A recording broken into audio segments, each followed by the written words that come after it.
Sweet feeling of love episode 2।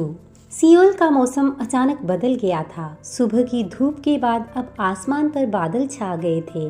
Campus की पगडंडियां गीली थी और साकुरा के फूल बारिश की बूंदों से झिलमिला रहे थे। हाना छाते के नीचे धीरे धीरे चल रही थी।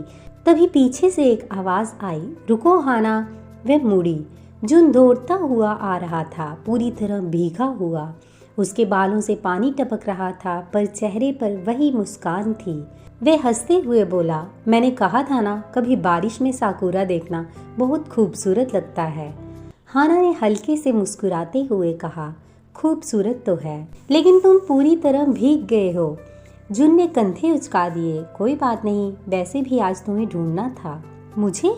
हाँ, कल जो आर्ट क्लब का ओरिएंटेशन है, मैं चाहता हूँ कि तुम भी आओ। तुम्हारी स्केचबुक देखी थी मैंने, तुम्हारा टैलेंट छुपा हुआ है। हाना थोड़ी झिझकी, लेकिन फिर उसने सिर हिलाया। ठीक है, मैं आऊँगी। बारिश तेज होने लगी। दोनों एक ही छाते के नीचे चलते रहे, इतने नज़दीक कि हवा भी उनके बीच से गुजरने से डर रही थी। वह पल छोटा था, पर हाना के दिल में कहीं गहराई तक उतर गया। अगले दिन आर्ट क्लब में हाना पहुंची। क्लब में कई नए चेहरे थे, पर उसकी नज़र जैसे किसी एक पर टिक गई। एक लड़की, लंबी पोनीटेल, गहरी आंखें और आत्मविश्वास से भरी मुस्कान।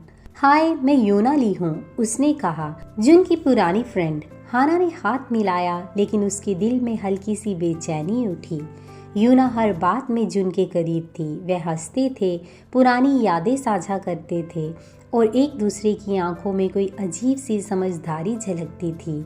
क्लब के बाद हाना अकेली साकुरा के नीचे बैठी थी। वह बारिश की ठंडी मिट्टी की खुशबू महसूस कर रही थी, लेकिन दिल के अंदर कुछ भारी सा लग रहा था। तभी जुन वहाँ आया। तुम यहाँ हो, सब तुम्हें ढूंढ रहे थे। हाना ने बस इतना कहा, तुम और यूना बहुत पुराने दोस्त हो ना? युन थोड़ी देर चुप रहा, फिर बोला, हाँ, बचपन से, लेकिन क्यों पूछ रही हो?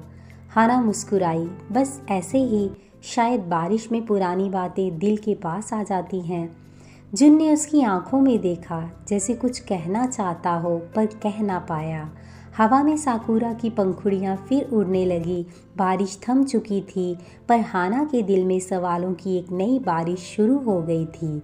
कहानी में आगे क्या होगा जानेंगे नेक्स्ट एपिसोड में। तब तक के लिए बाय बाय।